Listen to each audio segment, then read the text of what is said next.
I want you to move from overwhelmed by information to confident in what really matters. I want to help you move from being unsure towards direction and purpose in your healthcare. I want to introduce you to health experts. I want to let you in on tough conversations on women's health. I want to give you a place where you can lean in and learn how to take care of yourself. Let's transform your health. Let's get clear on your goals. This is Women's Health Unplugged. I'm your host, Dr. Jordan Robertson, naturopathic doctor.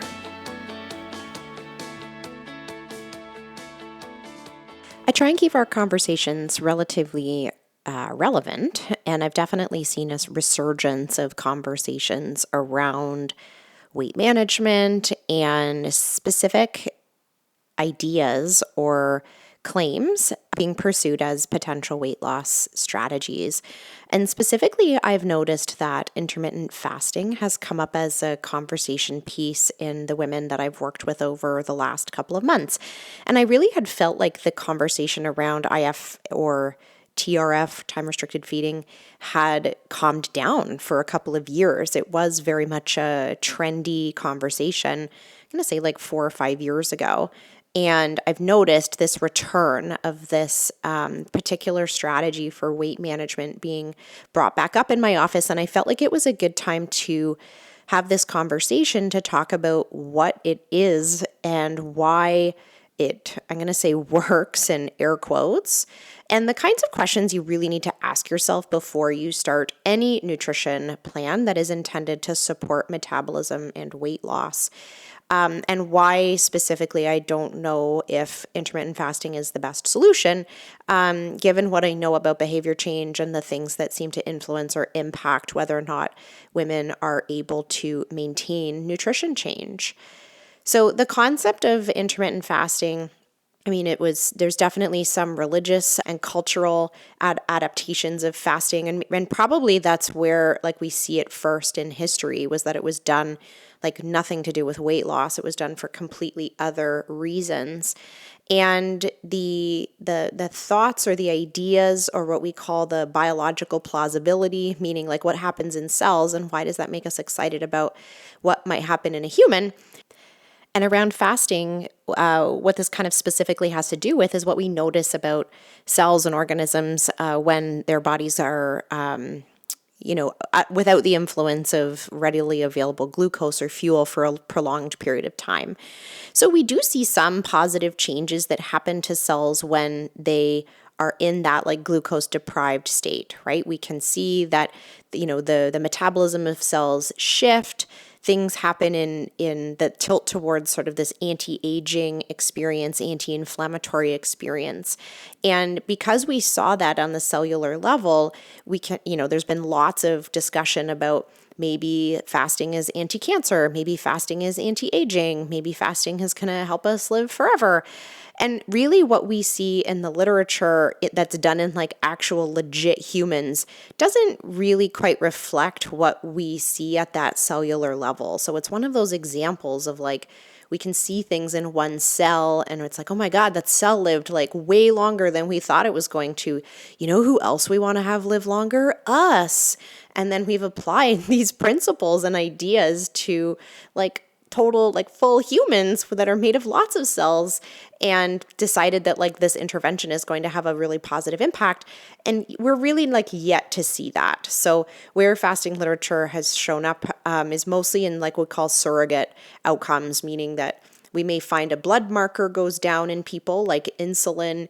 We may find that markers of things like blood sugar regulation and inflammation go down when people do fasting, but we're not always seeing that turn out like in a way that really matters for us clinically. Nobody seems to be living longer. We don't seem to have less cancer. We're not having these like big major clinical outcomes when it comes to fasting. So a lot of the things you see about fasting being a special magical way to put your body into like autophagy or an anti-cancer state is really not that well founded. It's really based on what we see in, some mouse data or cellular data. And yeah, if a mouse lives like a week longer than we expected, that's a really big deal. I don't know if that's a big deal if a human lives a week longer than we expected. But when it comes to weight loss, the the reason that fasting has been so popular, in my opinion, is because it's a rule. And it's a rule that creates structure but offers high flexibility. And when we talk about weight management, we are literally talking about calories in and calories out. How do we get a human to manage the energy budget or energy balance that their body requires over a long period of time to see change in body weight? That is exactly the billion-dollar question that we have when it comes to weight management. How do we get a human to manage their energy budget in a long enough period of time that we see substantial change? And so where I think fasting has become popular is that it gives people enough of a rule that they maybe get into this calorie deficit, but yet it hasn't really talked about food. It talks like solely about when people eat and not what people eat. So let's back up for a second, because I want to explain that energy balance piece a little bit better, because I know I said really easily, it's all calories in and calories out. And I'm sure that some of you listening, had your eyebrows raised and like, well, that's not what I heard. And I've heard a calorie is not a calorie. And I've heard that some calories are good and some calories are not good.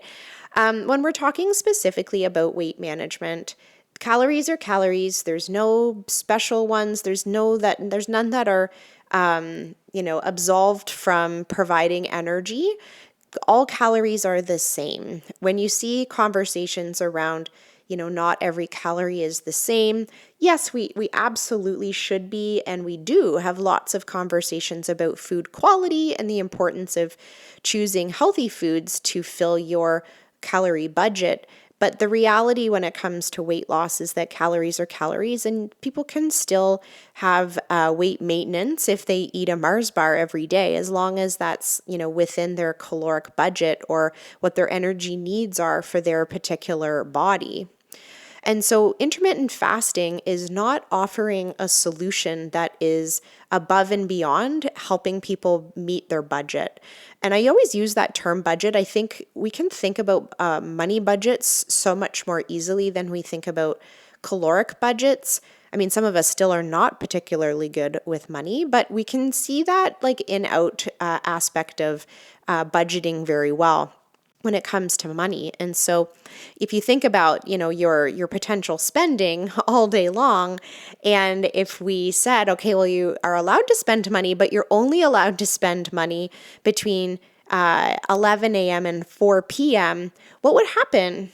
Like, what would happen to your spending if I said, okay, you're restricted to only spend between 10 a.m. and 4 p.m.? Okay, I'm sure you can think of a couple of examples, right? You might go, okay, well, if that happens, I wouldn't stop at Starbucks and I'd just make a coffee at the office. I wouldn't be able to do any of my online shopping at night, and so I wouldn't spend any money there. And I'm in at work for a lot of the hours that stores are open, so I probably wouldn't spend any money at some stores. And then you'd automatically start thinking, well, but I'd have to spend some money and get groceries and whatnot. So I'd have to buy my groceries between 10 and 4.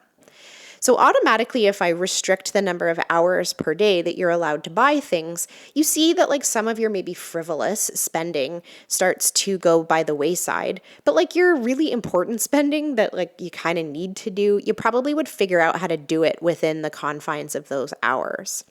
And you know what? If you did that for long enough, this spending budget, eventually you'd be like, oh God, I haven't bought myself something in ages. And you would figure out how to do your online shopping on your lunch break at work. And you'd have a different tab open and secretly buying stuff out of another tab. And the longer I take this metaphor, the more exciting it's getting. You would figure out how to spend some money, because eventually you would be annoyed that you hadn't spent all the money that you wanted to spend. You would figure out how to sneak out and get a Starbucks, or you'd give $5 to one of your coworkers to get you a Starbucks on their way to work since they were allowed to spend money. You'd figure it out. And interestingly, with intermittent fasting, the concepts are actually not that different. And so automatically, and this is one of the reasons why intermittent fasting works, is if we said to you, okay, you can only eat between 10 a.m. and 6 p.m., what would happen? You wouldn't eat breakfast, or you wouldn't eat some of your breakfast. You'd push it later. Maybe you'd skip the drive-through. Maybe for the person who intermittent fasting is like a godsend for, used to get a mocha frappuccino and a breakfast sandwich every single day on their way to work, but now they have to eat at work, and so they bring something. So if you're not allowed to eat until 10, what happens? What happens if you have to stop at 6? Now all of a sudden the popcorn that you were going to have with dinner, or that late dinner, you like figured out how to eat it earlier, or you ate before you took your kid to hockey, but then you didn't eat again when you got home. All we did was make you spend less because we restricted the number of hours that you could spend. But there were absolutely going to be some days where you were frustrated and annoyed, and someone brought cupcakes to the office, and now you're inside your feeding window and you're going to have 3. And so the same pent-up discomfort that we get with nutrition change still happens with intermittent fasting. Patients can still overfuel in a short window of the day. You can still overspend if I said you're only allowed to spend money for part of the day. It's possible. You can overspend. You can blow the budget, even if I don't let you spend all day long. And the same exact thing is possible with intermittent fasting. And so quite often where we see it working is where those blind rules or making those adjustments to the when of the day that people are eating rather than the what, is that it automatically axes out some calories in their day. They take food away because we limited when they have it. But that's not a guarantee. Just because we said when you can eat doesn't mean that changes what you eat.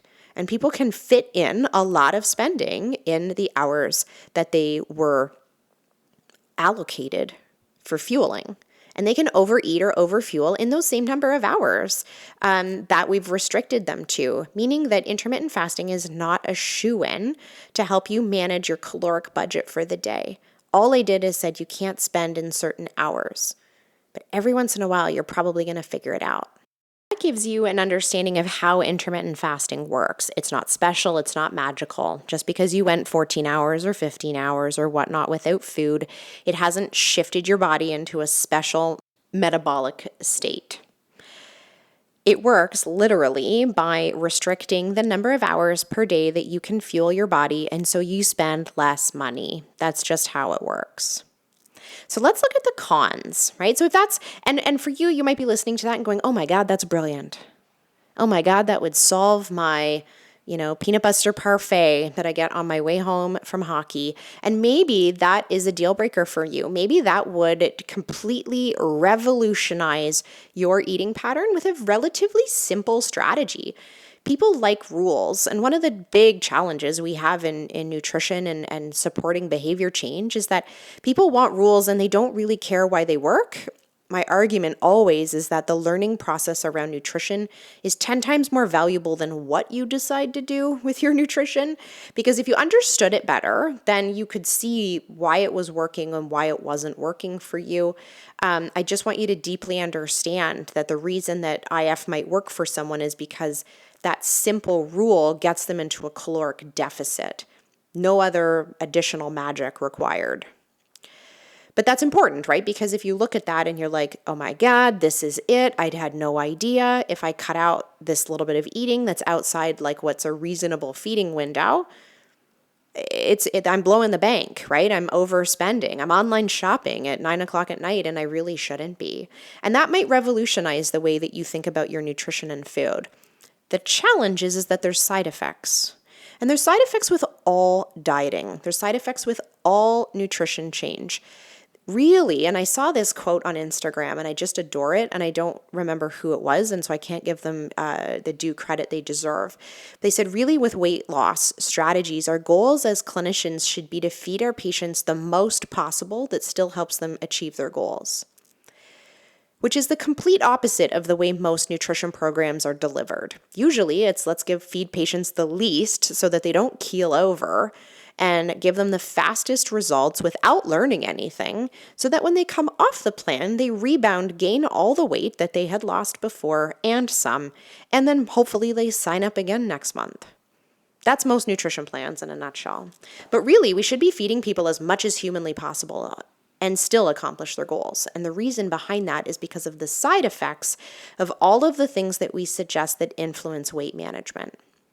It's very rare that a patient makes a nutrition change that puts them in a calorie deficit that they don't feel, right? We don't want you to feel it a lot, and we want to make it as easy as possible, and we want to make it as sustainable as possible. But it's very rare to be in a state that you don't feel somewhat. Just like if we said you needed to spend $300 less per week, you'd feel it somewhere. There'd be some discomfort. You'd be like, I really wanted that shrimp ring, but I can't get it. I really wanted to go out for dinner, but I can't do that. I really wanted that new pair of leggings, but I definitely can't do that. There's discomfort, right? There's discomfort with all of those kinds of changes. And changing your nutrition is no different. There's discomfort. And one of the biggest side effects of fasting is fatigue. Fatigue and headaches. Those are probably the big two. So intervals between meals is the number one cause of headaches when it comes to nutrition. I can't remember if we've talked about that on the podcast before. I've talked about it in lots of other spaces with my clinician group. We always, when we get headaches, think that there's like one specific food that we ate that like made us doomed to have this headache. It's actually the interval between our meals that's the biggest trigger for headache. And we estimate that between pediatric and adult headaches, like over 75% of headaches are related to fasting, which is crazy. So fasting intentionally doesn't absolve you from having headaches, and it might be the number one cause. And quite often when I work with women who have young kids and they eat dinner at like 5 p.m. and then they are awake late, they're up with a baby in the night, and then they don't really get to feed themselves until everyone's off to school the following morning, 9:30, 10 o'clock. Their fasting window is way longer than they actually need, right? Way longer than is actually beneficial for them. And they end up with a headache. And it's because they have this really long fasting window that they hadn't really even realized before. If left up to their own device, they'd eat dinner at like 6:30 or 7. But when they have this like little family, they're eating at 5, and it's like ruining their headaches. But the other big side effect from fasting is fatigue. And for women specifically, there is definitely more influence of fasting on hormone levels, meaning female sex hormone levels. There's definitely more influence on fatigue when women underfuel or have long fasting windows. Sometimes this is hard for people to see because maybe their weight isn't shifting, right? Maybe they are at a net balance or net zero. They're spending as much as they make when it comes to their nutrition. And so they don't always understand the impact that their fasting is having on their fatigue because they're not losing any weight. It's like we almost imagine that like the weight loss plan, unless it's causing weight loss, has zero side effects, where lots of weight loss plans, even if they're not working, still have side effects, and fatigue is one of them. And so even if you're just fasting for a long time, but then catching up calorically later, that's not a guarantee that you're going to be absolved from having fatigue, especially for women that have this back end of the day where they're eating and like say fasting until like 11 a.m. or noon. So a lot of the studies that are done on that, like noon to 6 eating or noon to 8 eating, or maybe people have moved their fasting window to be able to eat with their partner or whatnot. Going from like 6 a.m. till noon with no food for most women is a recipe for moodiness, headaches, and irritability. I think I said irritability twice. Moodiness and irritability are the same. Fatigue is what I was looking for. And so the consequence of intermittent fasting for lots of women are the very things we're trying to avoid in a nutrition plan. Because what happens when women are irritable and tired? What happens? We eat, or we don't go to the gym, or we don't move, or we stay home, or we have to go to bed. And so the very things that we're trying to support or reduce the likelihood of when it comes to a nutrition plan, like these are the things that get in the way. It is not your willpower to not eat ice cream. It's your fatigue that makes you eat ice cream. It's not your willpower or your lack of knowledge that prevents you from eating kale. It's your irritability. Actually, let's be real. Nobody should eat kale. I hate kale. But irritability and fatigue are the two biggest obstacles to you staying on your nutrition plan. And intermittent fasting is a setup. We're asking you to work half your workday with no fuel. We're asking you to budget your day into what's culturally not that appropriate for most people. It doesn't work. It doesn't work for lots of people. So you have to ask yourself that question. If I'm going to pursue this, what are my expectations? What are my expected outcomes with it? Why will this work for me? What does this rule do if it's applied to my life? How does it influence my behavior over time? And is that something I can sustain for a long period of time? Or am I going to eventually online shop on my lunch break because I've got this pent up cravings where I need to keep eating or eat more, right? You have to ask yourself those questions. And the second part is like, how tolerant am I to under fueling for part of my day? And for most women, they're actually not that tolerant to it, meaning that like physiologically, you're going to have side effects from not eating in a lot of the day. The last question I kind of want you to ask yourself if you're thinking about intermittent fasting as a solution is why does this particular conversation or rule appeal to you? Right? I said at the beginning that part of what people like about intermittent fasting is that there is a rule. So they feel like they're doing a thing, they're following a plan, right? There's a strategy. They've probably been promised that this particular strategy has some magical special powers, which it does not. But it also offers intense flexibility, right? It didn't say you can't intermittent fasting plus don't eat pizza. It was intermittent fasting, eat whatever you want. And there's large appeal to that all that matters is the timing of your meals and maybe not what you're eating. And have I used this strategy in patients? Absolutely. I use this strategy quite a bit in my patients who travel when traveling was a big deal with work, or patients who I always called it like went out for lunch for work, like whether they were in investments or consulting. And part of their job literally felt like going out for lunch, where they would meet clients or meet prospective leads and go out for lunch as part of their work. Many male patients specifically, but lots of female patients where literally going out for lunch was part of their job. We had a really hard time controlling the rest of their diet or reining in the rest of their nutrition to accommodate for the fact that they ate in a restaurant so often that we used intermittent fasting as a solution to say, okay, fine. Well, if you have to eat out for lunch 4 days a week, that's your first meal of the day. It's the only way we can do it to help you hit your nutrition goals. So have we used it in practice? Absolutely. There's definitely going to be moments or times where it makes perfect sense for a particular individual's needs. Were those patients tired? Yes. Were they irritable? Probably. Did they have headaches? I'm sure they did. So we dealt with the side effects because we needed a plan that actually fit their life, and we couldn't really change those aspects of their life to meet our goals with nutrition. So, but I want you to ask yourself, like, why is there the appeal there for that rule? And my general goal with nutrition when working with all people is that I want you to learn enough about your nutrition that you can be flexible with the way that you navigate life's ups and downs and understand why particular strategies do or don't work for you so that you can make a really informed decision about what your personal strategy needs to look like. You also want to have the knowledge, skills, and judgment, which is a phrase we use often in medicine, to be able to decide if your nutrition plan needs to change with various times of your life. There might be times where you can't intermittent fast based on your work schedule, or that it's going to make perfect sense for you based on the lack of control you have over other aspects of your nutrition, like my going out for lunch for work example. But I always want patients to be deeply connected with why they want a rule. Why do you want that level of guidance?